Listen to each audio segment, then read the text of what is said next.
Hello बच्चों, कैसे हो? उम्मीद है बहुत अच्छे होंगे और अपना तैयारी बहुत अच्छे तरीके से कर रहे होंगे।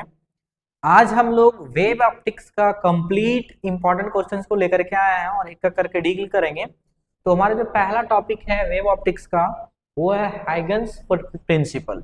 हाइगन्स प्रिंसिपल, ठीक है। देखो, एक्चुअली हाइगन प्रिंसिपल की मदद से हम लोग लॉ ऑफ रिफ्रैक्शन को भी प्रूव करने वाले हैं, जो कि काफी इंपॉर्टेंट होता है। एक्चुअली हाइगन प्रिंसिपल कहता क्या है उसको समझिए पहले। देखिए क्या है, ये कहता है कि जितना सारा वेव फ्रंट होगा वो अगले वाले वेव फ्रंट के लिए एक नया सोर्स दिखाएगा। ठीक है, जैसे मान लो कि एक वेव बनाया, समझिएगा जरा सा। जैसे मान लो कि ये एक सोर्स है, इस सोर्स के कारण एक वेव का फॉर्मेशन ऐसा करा। ठीक है, तो ये वाला जो फॉर्मेशन करा वेव को, इसको कहते हैं वेव फ्रंट। ठीक है, ये क्या है? वेव फ्रंट है। तो ये वेव फ्रंट का जो हर एक पॉइंट है, वेव फ्रंट का जो हर एक पॉइंट है, वो एक नए वेव फ्रंट के लिए सोर्स होगा। नए वेव फ्रंट का ये सोर्स होगा, फ्रेश, है ना। तो देखो, जैसे जब नए के लिए हम लोग बात करेंगे तो कैसा बनाएगा, तो आप कहोगे कि सर ऐसा नया वेव फ्रंट बनाएगा, ऐसा, ये बनाया, ये इस तरीके का वेव फ्रंट बना दिया। ठीक है, और ये फैलेगा कैसे? ये सोर्स है तो ये ऐसे जाएगा, है ना, इस तरीके से ये चलेगा अपने हर एक डायरेक्शन में, सारे डायरेक्शन में ये इस तरीके से ये बढ़ता चले जाएगा। ध्यान से यही रखना कि किसी भी सोर्स के कारण जो वेव बन रहा है, उसका जो वेव फ्रंट है, उसके वेव फ्रंट के सारे पॉइंट, जितने सारे पॉइंट है, यहाँ पे कुछ पर्टिकुलर पॉइंट हमने उठाए, जितने सारे पॉइंट है सब जो है वो एक सोर्स की तरह बिहेव करेगा नेक्स्ट वेव फ्रंट के लिए। ठीक है, नेक्स्ट वेव फ्रंट जब बनाएगा उसके लिए सोर्स की तरह काम करेगा। अच्छा, ये वेवलेट्स है ना, इसको क्या कहते हैं? वेवलेट्स कहते हैं। क्लियर है? कुछ पॉइंट को ध्यान में रखना।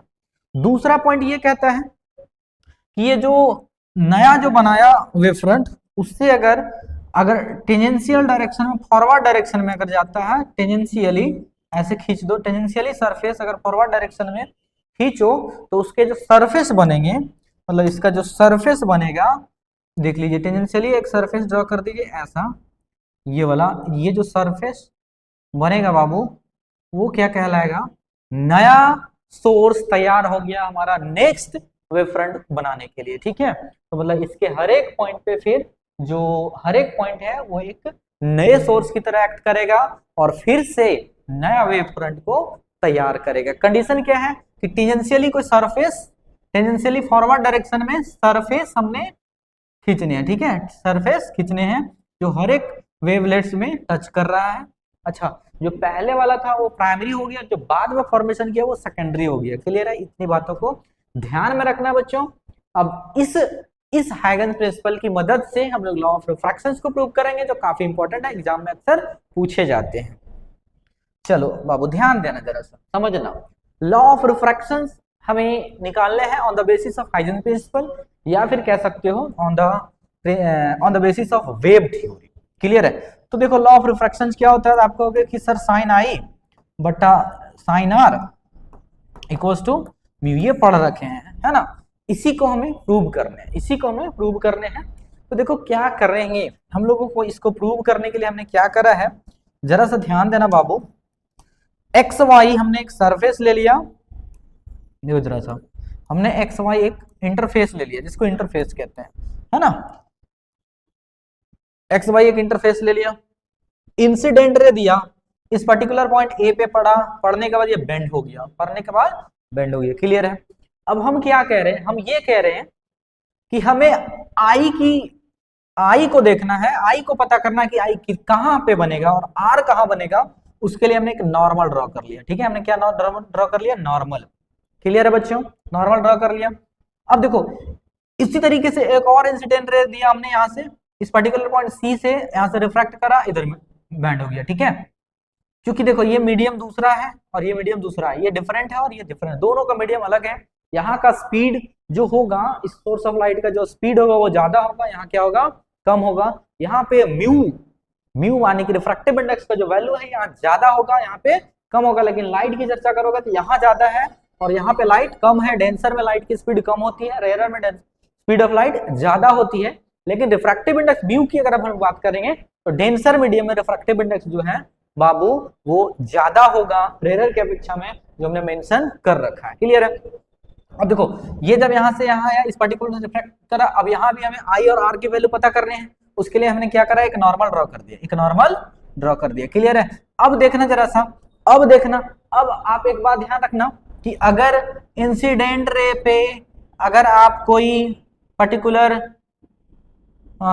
वेव फ्रंट ऐसा ड्रॉ करते हो तो वो 90 डिग्री पे बनाएगा। क्लियर है बाबू? 90 डिग्री पर। तो देखो यहाँ से ए बी एक वेव फ्रंट दिया हमने, जो क्या बनाएगा 90 डिग्री, तो यहाँ 90 बना रहा है, तो ऑब्वियस सी बात है यहाँ पे भी क्या बनाएगा, 90 बनाएगा। क्लियर है बच्चों? 90 बनाएगा। ठीक है, चलिए आगे ध्यान दीजिए। अब देखो, अब देखना जरा सा, ये नॉर्मल है, समझना समझना, ये नॉर्मल है, ये इंसिडेंट है, तो यहाँ क्या बना दिया, तो आप कहोगे कि सर यहाँ एंगल आई बना दिया, कोई तकलीफ नहीं, कोई दिक्कत नहीं। चलिए अब देखो जरा सा, ये वाला, ये वाला टोटल क्या है, 90 डिग्री है, 90 है, कोई दिक्कत नहीं। अब देखो ये वाला अगर 90 है, ध्यान से समझना, ये वाला 90 है, और एक और हमने देखा है कि सर ये वाला भी हमारा क्या है, 90 है। क्लियर है बच्चों? ये भी हमारा क्या है, 90 है। तो बताओ कि ये कितना हो जाएगा, तो आप कहोगे कि सर ये 90 माइनस आई हो जाएगा, 90 माइनस आई हो जाएगा, क्योंकि ये टोटल 90, उसमें से ये आई है, ये कितना बचेगा, 90 माइनस आई। क्लियर है? चलो अब समझना, अब समझना, अब देखो ये वाली एंगल कितना है, ये वाला भी कितना है, 90 है। क्लियर है? वो वाली भी 90 है। तो अब आप समझो कि 90, ये टोटल है 90 ना, तो 90 में से अगर 90 माइनस आई को घटाते हो तो आपको क्या मिलेगा, आई। इसका मतलब ये वाला जो एंगल फॉर्म करेगा, जरा सा समझ लेना, इसका मतलब ये हुआ बाबू कि ये वाला जो एंगल फॉर्म कर रहा है, ये वाला, वो भी क्या दिया हमें, आई दिया, वो भी क्या दे दिया हमें, आई दे दिया। क्लियर है? आई होप आपको बहुत अच्छे से चीजें समझ में आ रही होंगी। सेम उसी तरीके से बाबू ये आर है तो ये भी आर होगा। ठीक है, देख लीजिए, यहाँ पे फिर से समझा देता हूं मैं। सेम देखो, यहाँ से हमने एक वेव फ्रंट खींचा है ऐसा, कितने पे, 90 पे है, तो ये वाला 90 है ना, और ये वाला 90 माइनस आर, उसी तरीके से जैसा यहाँ बताया, सेम उसी तरीके से वो भी, ये अगर आर है तो ये भी आर हो जाएगा। क्लियर है? आई होप आपको समझ में चीजें बहुत अच्छे से आ रहा होगा। अब देखो हुआ क्या बाबू, दो फेस बन रहा, एक बी से सी गया और ए से डी गया, बी से सी और ए से डी। तो अपन देखेंगे पहले कि बी से सी जब जाएगा तो कितना समय लेगा। तो देखिए बी से सी जाएगा तो कितना समय लगेगा, देखो हमने लिखा time in which wavelet return from B to C, B से सी गया तो समय इक्वल टू क्या होता है, टाइम बराबर क्या होता है बाबू, तो आप कहोगे सर डिस्टेंस बटा स्पीड, डिस्टेंस बटा स्पीड। तो देखो टाइम को मैंने टी कहा, टी, अब स्पीड क्या है, मीडियम 1 का स्पीड v1 है, मीडियम 2 का स्पीड v2 है। क्लियर है बच्चों? तो देखो क्या हो गया, bc बाय v1, क्या हो गया, bc बाय v1। क्यों? क्योंकि ये वाला लेंथ कितना है, bc है। अब अच्छे से देखना समझना, ये वाला लेंथ क्या है, bc है, और स्पीड कितने हैं, v1 है। अब यहाँ से अगर bc की वैल्यू निकालोगे तो bc इक्वल्स टू क्या मिलेगा, तो आप कहोगे sir v1 into T.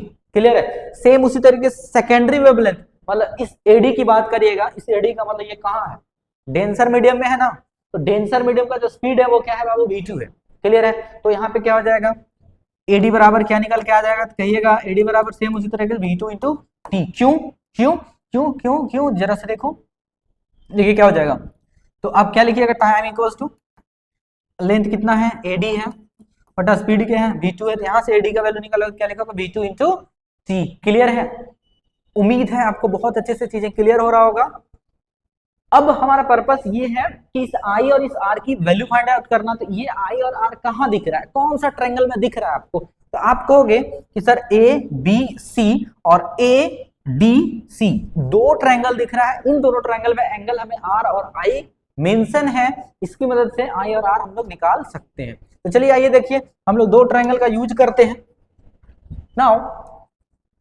Now from right angle triangle ABC and triangle ADC, दो राइट एंगल ट्रायंगल है हमारे पास, ABC और ABC और ADC। क्लियर है? अब देखो यहां से अगर हम लोग साइन थीटा को यूज करें, ये हमारा 90, तो क्या होता है साइन थीटा बराबर P बाय H, I के सामने ये P हो गया, BC, और H कौन सा है, ये वाला AC है ना, तो BC by AC, BC by AC, तो देयरफॉर साइन I बराबर BC बाय AC। ठीक है, ठीक है मेरे प्यारे बच्चों, चलो ध्यान देना जरा सा। हाँ, अब हमने यहां से देखा कि सर BC बाय AC मिला। अब R के लिए, R के लिए तो इसके सामने ये वाला R है ना, इसके जस्ट सामने ये क्या हो गया, P हो गया, इसके सामने क्या हो गया, ये P हो गया परपेंडिकुलर, और H कौन हो गया, तो H कौन हो जाएगा, ये हो जाएगा H, क्योंकि 90 डिग्री यहाँ है, ये हो गया H, तो क्या लिखेंगे AD by AC, AD by AC, AD by AC है ना, एंड साइन R बराबर AD बाय AC। ठीक है, क्लियर है। यहां से अगर आप BC की वैल्यू निकालोगे, this is imply that BC को तो क्या मिलेगा बाबू, आप कहोगे कि sir AC into sine I, और यहां से अगर AD की वैल्यू निकालोगे तो क्या मिलेगा, तो आप कहोगे AD इक्वल टू मिल जाएगा sir AC into sine R। ठीक है, AC इंटू साइन R। ठीक है, यहाँ पे कोई इक्वेशन हमने मान रखा है, नहीं माना है, इसको मान लेते हैं इक्वेशन नंबर 1, इसको मानते हैं इक्वेशन नंबर 2। ठीक है, अब इन दोनों इक्वेशन को सिंपली डिवाइड कर दो बाबू। नाउ दस या फिर डायरेक्ट लिखिए on dividing equation 1/2 we get 2 को 1 से डिवाइड कर रहे हैं तो क्या मिलेगा, जरा सा ध्यान देना, फोकस करो। देखो ये तो पहले ये लिखेंगे, तो क्या लिखेंगे AC साइन I बट्टा क्या दिख रहा है AC sine R equals to, इधर क्या दिख रहा है, तो आप कहोगे sir BC by AD, BC by AD।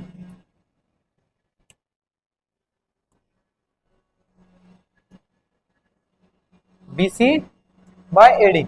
अब देखिए जरा सा, जो कैंसल आउट हो रहा है उसको कैंसल आउट कर दीजिए, यहाँ AC, ये AC से AC कट गया, क्या बचा हमारे पास, आप कहोगे कि सर साइन I बटा साइन R बच गया, इक्वल्स टू यहाँ पे BC का वैल्यू क्या है, V1T है, और इसका वैल्यू क्या है V2T है ना, ये निकाल चुके हम लोग पीछे, देख लो जरा सा, देख लो BC का V1T और AD का V2T, जिसको हमने सब्स्टिट्यूट कर दिया।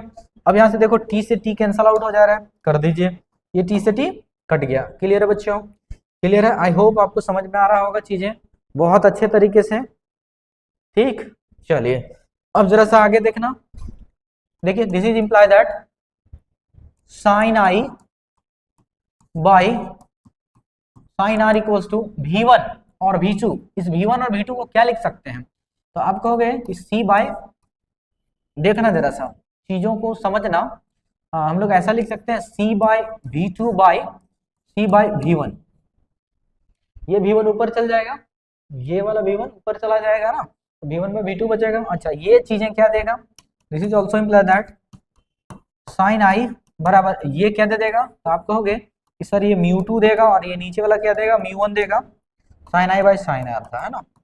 ठीक है, चलो बहुत अच्छा।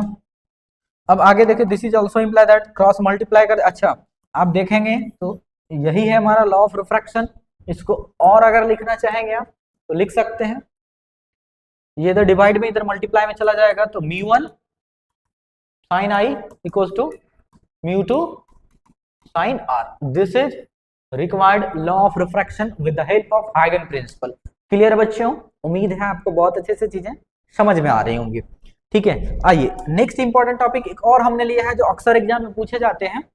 ठीक है, इसको भी बहुत ही सिंपल तरीके से हमने अरेंज करके लिखा है और समझाने की कोशिश करेंगे, आप बने रहे हमारे साथ, एकदम बहुत बेहतरीन तरीके से आपको क्लियर कराया जाएगा। अच्छा बच्चों, एक बात और ध्यान रखना, अभी मैंने स्टार्ट करा है, आपको पर डे का वीडियो मिलेगा, जिसमें से आपको मैथ्स भी मिलेंगे, केमिस्ट्री भी मिलेंगे, फिजिक्स भी मिलेंगे, और एक एक करके चैप्टर वाइज जितने सारे इंपॉर्टेंट टॉपिक है, डेरिवेशन है, जो 5 मार्क्स में पूछे जाते हैं, या ठीक है, वो सारे क्वेश्चंस को आपको पर डे कराया जाएगा, आप हमारे साथ बने रहे। ठीक है, नेक्स्ट टॉपिक है बाबू, देखो कंडीशन निकालना है कंस्ट्रक्टिव और डिस्ट्रक्टिव इंटरफेरेंस के लिए, काफी इंपॉर्टेंट है, काफी इंपॉर्टेंट है ये। ठीक है, बहुत इंपॉर्टेंट है कंडीशन फाइंड आउट करने। ठीक है, किसके लिए, कंस्ट्रक्टिव और डिस्ट्रक्टिव के लिए।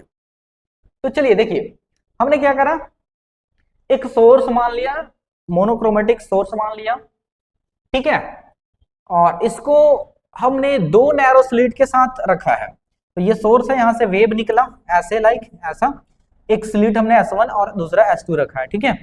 अब यहां से जब वेव जा रहा है, यहां से जब इंफॉर्मेशन गया तो यहां तक आया, उसके बाद एक हमने स्क्रीन लगाया। अब यहां से एक पर्टिकुलर पॉइंट P तक ये चला गया और यहां से एक पर्टिकुलर पॉइंट सेम P तक गया। इसका लेंथ मान लिया हमने y1 और इसका लेंथ मान लिया हमने y2। क्लियर है? सोर्स कहां पड़ा हुआ? यहां, ठीक है। अब y1 और y2 क्या हो गया? डिस्प्लेसमेंट है किसका? S1 और S2 के लिए। अब एक मोस्ट इंपॉर्टेंट बात इसमें ये ध्यान में रखना बच्चों, इक्वेशन ऑफ वेव तो आपने पढ़ रखा है कि sir y equals to a sin omega t होता है इक्वेशन ऑफ वेव। चलिए अब हमने 1 के लिए लेना है तो y1 a sin omega t, दूसरा के लिए लेना है तो क्या होगा कि फेज एंगल कुछ बढ़ेगा, फेज एंगल क्या हो जाएगा? कुछ बढ़ जाएगा। तो एक फाई अमाउंट से फेज एंगल इसका बढ़ गया, तो y2 इक्वल्स टू क्या लिखा हमने? a2 sin omega t plus phi2। इन दो बातों को आपको ध्यान में रखनी है। इन दोनों बातों को अगर आपने ध्यान में रखा तो आपका कंप्लीट डेरिवेशन क्लियर हो जाएगा, क्रिस्टल क्लियर। तो इन दोनों को ध्यान में रखना।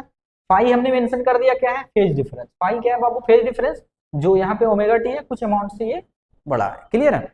चलिए अब according to principle of superposition हमें पता है कि एक से ज्यादा अगर डिस्प्लेसमेंट हो तो उसको क्या करते हैं? सिर्फ ऐड करते हैं, है ना? क्लियर है? तो हमने लिखा y equals to y1 plus y2। y1 की वैल्यू देखना, जरा सा कॉन्सेप्ट समझना। y1 की वैल्यू ये है, y2 की वैल्यू ये है, दोनों को ऐड करा। अब ऐड करने के बाद देखो जरा सा ध्यान से समझना, ये एज इट इज लिखना। अब यहां से देखो, ये एक फॉर्मूला है, आपने पढ़ रखा है कि sir sine a plus B बराबर क्या होता है? तो आप कहते हो कि sine a cos b plus cos a और साइन b, यही होता है। तो देखो यहाँ पे साइन a प्लस b है ना, तो क्या हो जाएगा? a2 सभी में है तो सभी मल्टीप्लाई होगा। Sine omega T cos phi, sine a cos b, उसके बाद a2 मल्टीप्लाई कर दिया, cos a sine b। Clear है? फॉर्मूला पे हमने तोड़ दिया a प्लस b में, ठीक है।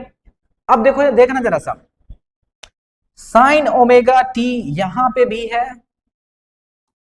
अब जरा सा फोकस करना, देखो साइन ओमेगा टी यहां पे भी है और साइन ओमेगा टी यहां पे भी है, तो यहां से हमने कॉमन कर दिया तो क्या बचा यहाँ पे? a1 plus a2 cos phi, ये वाले एज इट इज, इसको हमने मान लिया इक्वेशन नंबर 3। अब हम लेट कर रहे हैं, a1 plus a2 cos phi को हमने मान लिया a cos थीटा और a2 sin फाई को हमने मान लिया a sin थीटा। तो क्या हो जाएगा? तो ये जो इक्वेशन हमारा थर्ड था, जरा सा ध्यान देना, ये जो थर्ड इक्वेशन है उसमें चीजें चेंज हो जाएगी, उसमें चीजें बदल जाएगी। क्यों? क्योंकि इसके जगह पे तुमने a cos थीटा मान लिया, तो अब आप इसके जगह पे लिख रखेंगे a cos थीटा। क्लियर है? तो देख लो जरा सा, a sin omega T, sin omega T as it is, इसके जगह पे क्या रखना? a cos थीटा हमने रख दिया, a cos थीटा। इसी तरह यहां से हमें क्या? a2 sin phi, a2 sin phi की जगह क्या रखना है? a sin थीटा रख दिया, मिला हमें। आगे ध्यान देना। अब देखो ये भी एक फॉर्मूला चला गया, देख लो जरा सा, a को कॉमन कर दो तो sine a cos b cos a sin b, किसका फॉर्मूला हो गया? Sine a plus b। Clear है? तो यहां से हमें पता चल गया कि ये जो रिजल्ट है, ये जो इक्वेशंस दे रहा है वो किसका दे रहा है?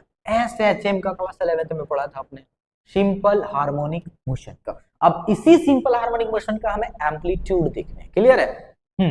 तो क्या लिखेंगे? Now amplitude of SHM। Amplitude को फाइंड आउट करने के लिए कहां है हमारे पास? देखो यहाँ पे एम्पलीट्यूड दिखा है a, यहाँ पे एम्पलीट्यूड हमें दिख रहा है। तो क्या कर रहे हैं कि यहां से एम्पलीट्यूड मतलब कि a की वैल्यू निकालने के लिए इन दोनों को स्क्वायर और ऐड करें तो हमें एक रिजल्ट मिलेगा। क्यों? क्योंकि sine square theta plus cos square theta 1 होता है, और इन दोनों को स्क्वायर जब करोगे आप तो sine cos square theta plus sine square theta 1 दे देगा और फाइनली सिर्फ a बचेगा। तो हमने क्या करा? On squaring and adding equation 4 and 5, इन 4 और 5 को हमने स्क्वायर और ऐड करा, तो a square cos theta plus a square sine theta equals to, इधर जो है a1 a2 कॉस थीटा का होल स्क्वायर और a2 का स्क्वायर और साइन स्क्वायर फाई। क्लियर है? अब यहाँ से ए स्क्वायर को अगर आप कॉमन करोगे तो यहाँ क्या बचेगा, cos square plus sine square, जिसका वैल्यू 1 होता है, मल्टीप्लाई में 1 रखता, इसको तोड़ दिया हमने, a प्लस बी का होल स्क्वायर, तो a1 square plus a2 square cos square 5 plus 2a1 a2 cos 5, और ये वाला एज इट इज। अब यहाँ से देखो, यहाँ से फोकस करो, a2 cos square 5 a2 sine square 5, यहाँ से a2 ये a1 square as it is है, a2 स्क्वायर को कॉमन करा, cos square 5 plus sine square 5 बचा, ठीक है, और शेष क्या बच गया, 2a1 a2 cos 5, 2a1 a2 cos 5, और cos square 5 plus sine square 5 1 होता है, तो क्या बच गया, a1 square plus a2 square plus इसका वैल्यू 1, तो यहाँ कंप्लीट क्या, 2a1 a2 cos 5। क्लियर है बच्चों? चलो, आई होप आपको बहुत अच्छे से चीजें समझ में आ रहा होगा। अब हमें पता है कि जो लाइट का इंटेंसिटी होता है वो डायरेक्टली प्रोपोर्शनल होता है किसका, एम्पलीट्यूड के स्क्वायर का, है ना। तो हमने लिख दिया सिंस आई, ठीक है, I intensity is directly proportional to the square of the amplitude, ठीक है, लिख दिया। तो अब आप देखो जरा सा, ध्यान दो, यहाँ पे ए स्क्वायर की जगह पे ये वैल्यू आया, तो इस ए स्क्वायर की जगह क्या रखेंगे, आप कहोगे सर आई, मना मत करना, आई लिख दिया। अब ये वाले वैल्यू एज इट इज। अब अगर इस कंप्लीट को इंटेंसिटी के फॉर्म में लिखना चाहते हो तो देखो, ये हो गया आई, ये A1 एम्पलीट्यूड है, इंटेंसिटी क्या हो जाएगा, इसके जगह पे I1 हो जाएगा। क्यों? क्योंकि अभी हमने कहा कि सर I बराबर अगर a स्क्वायर है तो A1 के जगह I1 हो गया, A2 के जगह I2 हो गया। यहाँ पे स्क्वायर नहीं है, यहाँ पे स्क्वायर नहीं है, A1 है और सिर्फ A2 है, तो स्क्वायर नहीं तो रूट बन जाएगा, स्क्वायर नहीं है तो रूट बन जाएगा। तुमने रूट देखो, यहाँ पे a का वैल्यू क्या आ जाएगा, रूट ओवर आई मिलेगा ना, तो यहाँ पे हमने रूट कर दिया दोनों में, I1 में भी और I2 में cos 5 as it is. Clear है बच्चों? अब देखो कंडीशन मैंने चर्चा करना है कंस्ट्रक्टिव के लिए और डिस्ट्रक्टिव के लिए। हमने एम्पलीट्यूड निकालना था, निकाल लिया, इंटेंसिटी निकालना था, निकाल लिया। क्लियर है? अब हमें कंडीशन देखना। तो देखो जरा सा, हमने क्या करना है, कंडीशन चर्चा करना है कंस्ट्रक्टिव इंटरफेरेंस के लिए, ठीक है। तो कंस्ट्रक्टिव इंटरफेरेंस मैक्सिमम कब होता है, जब cos फाई की वैल्यू 1 होगा। अरे भाई पॉजिटिव देगा तभी तो मैक्सिमम होगा। तो हम कह रहे हैं कि ये वाले जो हैं, अगर इस cos फाई की वैल्यू 1 के बराबर हो जाए, मतलब +1 आ जाए, तो ये जो है वो कंस्ट्रक्टिव कहलाएगा, डार्क, है ना, मतलब मैक्सिमम, ब्राइट, ज्यादा। हाँ, तो हम कह रहे हैं कि the intensity of light at point P will be maximum if cos phi equals to +1। cos phi equals to अगर +1 है तो ये मैक्सिमम देगा। तो +1 कहाँ देता है, तो cos में कहोगे कि सर 0 में देता है, 2 पाई में देता है, 4 पाई में देता है, मतलब इवन वाले में देता है +1। मतलब phi को लिख सकते हैं 2n पाई, n क्या है 0 1 2। क्यों? सोचने वाली बात है, सोचो ना भाई, मना कौन किया है। ये 0 अगर रखोगे तो 0 दे देगा, 1 रखेगा तो 2 पाई देगा, 2 रखोगे तो 4 पाई दे देगा, है ना। ये math short form mathematical expression है, लिखने का तरीका है। अच्छा, तो आई मैक्सिमम क्या हो जाएगा, तो इसके जगह पे 1 रख रहे हैं तो 1 हो गया। तो देखना जरा सा, I1 square plus I2 square plus 2I1 sorry A1 A2 क्या दे देगा, a square plus B square plus 2ab, यानी कि a प्लस बी का होल स्क्वायर, यानी कि a1 प्लस a2 का होल स्क्वायर। क्लियर बच्चों? अगर इसी के जगह पे इस a1 के जगह लिखेंगे क्या लिखेंगे, रूट I1, इस a2 के जगह लिखेंगे क्या लिखेंगे, रूट I2 और इसका होल स्क्वायर। क्लियर है? नाउ पाथ डिफरेंस देख लेते हैं, इसका पाथ डिफरेंस कितना होगा। तो गौर करो बाबू, path difference equals to formula होता है delta x equals to wavelength upon 2 pi into phase difference. Phase difference कितना निकला है, तो आप कहोगे कि सर 2n पाई तो आप निकाल चुके हैं, है ना। तो देखो, वेवलेंथ बटा 2 pi into phase difference, wavelength lambda 2 पाई और फेज डिफरेंस 2n पाई। पाई से पाई कैंसिल आउट हो गया, 2 से 2 कट गया, क्या बचा, सिर्फ और सिर्फ n पाई हमारा बचा। यानी कि यहां से n का वैल्यू निकालोगे तो देखो क्या हो जाएगा कि ये लैम्डा जो है इसके साथ मल्टीप्लाई उधर चला गया, डिवाइड बाय, यानी कि n equals to delta x upon lambda, that is the phase difference. Clear है?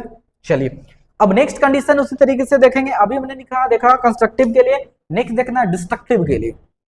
तो डिस्ट्रक्टिव भाई कब हो जाएगा, जब cos फाई का वैल्यू माइनस आएगा। जब cos फाई का वैल्यू माइनस आएगा तो वो डिस्ट्रक्टिव को शो करेगा, और cos फाई का माइनस होगा। और कौन सा पॉइंट का बात कर रहे हैं, तो पॉइंट वही P पुराना वाला, ठीक है। देखो हमने क्या कहा, कंडीशन फॉर डिस्ट्रक्टिव, तो the intensity at point P will be minimum कब, if cos phi equals to -1, ठीक है। अब ये -1 मिलता कहाँ है, तो आप कहोगे कि सर पाई में, 3 पाई में, 5 पाई में, 7 पाई में, मतलब ऑड वाले में माइनस मिलेगा, ठीक है। अब इसको मैथमेटिकली एक्सप्रेस शॉर्ट में कैसे कर सकते हैं, ऐसे कर सकते हैं, देखो 2n+1 इंटू पाई लिख सकते हैं। अब देखो 2n+1 क्यों लिखे भाई, 2 में एक कुछ जोड़िएगा तभी तो ऑड आएगा, तो देखो 2 में से एक जोड़ दिया तो ऑड आ गया। अच्छा यहां पे भी आप समझ लीजिए, वेयर n बराबर है 0 1 2 3 डॉट डॉट डॉट, 0 रखोगे तो पाई दे देगा, 1 रखोगे तो 3 पाई देगा, 2 रखोगे तो 5 पाई देगा। क्लियर है बच्चों, चलो अब इंटेंसिटी इसका देखेंगे माइनस वाला, तो समझना जरा सा क्या आ जाएगा, I इक्वल टू हमने निकाल चुका था a1 square plus a2 square plus 2a1 a2 और cos फाई। क्लियर है। अब देखो इस cos फाई का वैल्यू क्या कह रहा है, -1 कह रहे हैं, तो I इक्वल टू क्या मिलेगा, a1 square plus a2 square minus 2a1 a2, क्योंकि इसका वैल्यू हम लोग क्या कह रहे हैं, -1 ले रहे हैं ना, तो ये क्या दे दिया, a1 square plus a2 square plus 2a1 a2। अब ये क्या दे रहा है, a1 माइनस a2 का होल स्क्वायर। क्लियर है बच्चों। अच्छा इसी चीज को अगर आप लिखना चाहो, इंटेंसिटी क्या लिखोगे, √I1 माइनस √I2 का होल स्क्वायर। समझ में आ रहा है, ठीक है। चलिए अब हम लोग देख लेते हैं फेज पाथ डिफरेंस। क्या होता है, delta x equal to lambda upon 2 pi into phase difference कितना है, ये निकला हुआ, पाई से पाई कैंसल आउट हो गया, बाकी जो बच गया सो आंसर हो गया। That is the path difference for destructive interference. Clear बच्चों। चलिए और भी हमने इंपॉर्टेंट टॉपिक ले रखा है जो काफी इंपॉर्टेंट है, ये भी सवाल एग्जाम में पूछता है, रिपीट पूछता है, ठीक है। देखो क्या है, derive an expression for fringe width in interference pattern, मतलब कि इंटरफेरेंस पैटर्न में फ्रिंज विड्थ के लिए हमें एक डेरिवेशंस तैयार करने हैं, ठीक है। फ्रिंज विड्थ के लिए हमें डेरिवेशन तैयार करके दिखाना है कि कितना डेरिवेशंस के लिए हो सकता है, कितना फ्रिंज विड्थ हो सकते हैं, उसके लिए तैयार करना है। तो देखो बाबू हमने क्या करा, x को मान लिया पाथ डिफरेंस, हमारी मर्जी कुछ भी मान सकते हैं, मैथ्स के स्टूडेंट है, मान लो वो हमारी है, ठीक है। तो हमने क्या कहा, let x be the path difference between light wave reaching point p point तक अगर पहुंचा है तो उसका पाथ डिफरेंस जो है वो हमने मान लिया x। देखो करना क्या, दो स्लिट मान लिया जिसमें सोर्स दिया हुआ S2 और S1, ये जा रहा है स्क्रीन पे टकरा रहा है एक पर्टिकुलर पॉइंट P पे, ठीक है, पर्टिकुलर पॉइंट P पे। अब इन दोनों स्लिट मतलब जो सोर्स है इसका डिस्टेंस हमने छोटा d मान लिया, ये जो स्लिट लगाए हैं और ये जो स्क्रीन है इसके बीच का डिस्टेंस हमने d कह लिया, इस स्लिट का जो बीन पॉइंट है उसको O कह दिया हमने, और फर्स्ट वाले को A और सेकंड वाले को B कह दिया, और ये इस तरीके से है कि 90 डिग्री है, इस तरीके से है कि ये 90 डिग्री। अब P पॉइंट से जहां से ऑरिजिन है उसका डिस्टेंस हमने कह दिया सर y है। अब आप समझो ये वाला और ये वाला डिस्टेंस दोनों सेम होते हैं, ये वाला और ये वाला सेम है, तो बाबू ये कितना हो जाएगा आपको हो गया d/2, और ये वाला भी कितना हो जाएगा d/2। क्यों, क्योंकि S1 से S2 का डिस्टेंस है d, तो आधा हो जाएगा d/2, ठीक है। चलो अब हमने पाथ डिफरेंस को क्या लिखने हैं, तो भाई पाथ डिफरेंस क्या लिखाएंगे, फाइनल माइनस इनिशियल, फाइनल इससे है और इनिशियल इससे, मतलब S2 माइनस S1, मतलब S2P माइनस S1P। इस पर्टिकुलर डेरिवेटिव में इस बात को आपको ध्यान में रखना है कि पाथ डिफरेंस कैसे निकालेंगे। तो दोनों को सब्ट्रैक्ट करना, S2P माइनस S1P। अगर आपने इन दोनों को घटा दिया आपको पाथ डिफरेंस मिल जाएंगे। क्लियर है? अब ये जो पाथ डिफरेंस हमने देखा इसको भी तो इवेलुएट करना है, ये सारी वैल्यू तो निकालना पड़ेंगे। तो हम लोग दो ट्रायंगल का यूज कर रहे हैं भाई, दो ही ट्रायंगल दिख ही रहा। कौन कौन? S2BP और एक देख रहा है S1AP। क्लियर है बच्चों? तो हम कह रहे हैं from right angle triangle S2BP और S1AP। देखिएगा जरा सा इसमें हम लोग क्या करामत करते हैं। देखिए, अगर हम पाइथागोरस थ्योरम का यूज करें इस वाले ट्रायंगल में तो क्या दिखेगा? तो आप कहोगे ये 90 के सामने ये हो गया हाइपोटेनस, परपेंडिकुलर ये हो गया बेस। S2P का स्क्वायर इक्वल्स टू PB का स्क्वायर प्लस S2B का स्क्वायर। बोलो कोई दिक्कत? किसी तरह का कोई तकलीफ नहीं? वही लिख दिया हमने। S2P square equals to PB square plus S2B square. अब S2P एज इट इज। अब इस PB का वैल्यू क्या है? PB का, इस PB का वैल्यू क्या है? तो देखो यहां से इस PB का वैल्यू निकाल रहे हैं, यहां से यहां तक y है, समझना बात को, यहां से यहां तक y है। अब इस टोटल y में से इसको अगर आप घटा दोगे तो ये मिलेगा। मतलब क्या मिलेगा? मतलब इसका जो डिस्टेंस है वो मिलेगा y माइनस d/2। क्लियर बच्चों?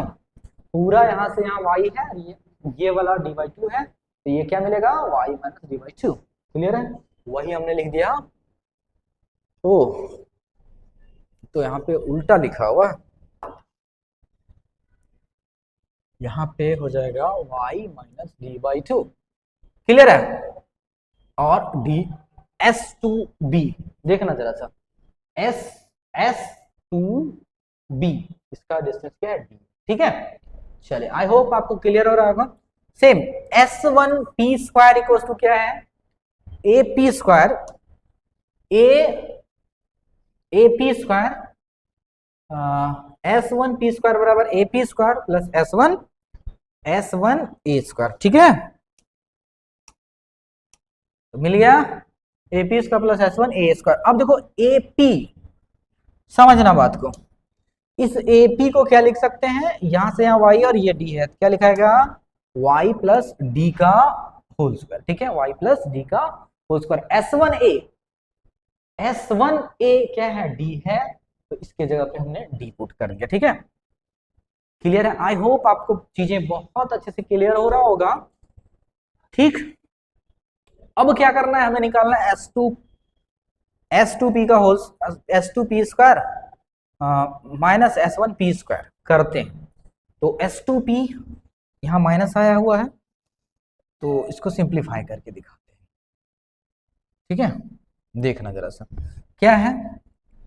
y माइनस d/2 का whole square plus d square, ये वाला माइनस ये वाले है ना, माइनस क्या हो जाएगा? y माइनस प्लस d/2 का होल स्क्वायर और ये वाला क्या? Minus d square. ये d स्क्वायर से d स्क्वायर कैंसल आउट हो जाएगा। अब बचेगा क्या? समझना बदला सा, y स्क्वायर प्लस ये क्या दे देगा? d square by 4। ठीक है, उसके बाद क्या दे देगा? -2, देखो -2y_d। अच्छा, यहाँ पे एक थोड़ा सा चेंज करते हैं, चीजों को थोड़ा सा बदलते हैं। क्या होगा ना, इसको बदलने से हमें एक टर्म मिलेगा जो कि थोड़ा सा नेगेटिव पॉजिटिव का अंतर हो जाएगा। तो थोड़ा सा यहाँ से हम लोग चेंजेज लाते हैं, यहाँ पे हम लोग चेंज कर देते हैं। ठीक है,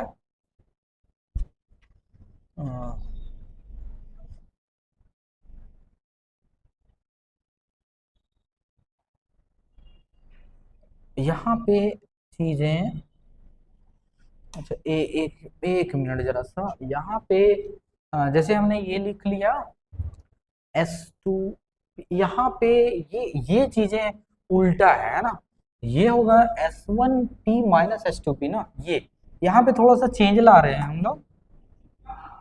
अच्छा अगर ऐसा लिख रहे हैं ना तो यहाँ पे चेंज कर दो, देखो जरा सा फिगर में अगर आप चेंज करोगे तो ये हो जाएगा S1 और ये हो जाएगा S2, ठीक है। और अगर ऐसा होता है S1 और S2 हम लोग करते हैं तो यहाँ पे देखो जरा सा, ये हो जाएगा 1, ये भी हो जाएगा 1 और यहाँ पे प्लस आ जाएगा, ठीक है।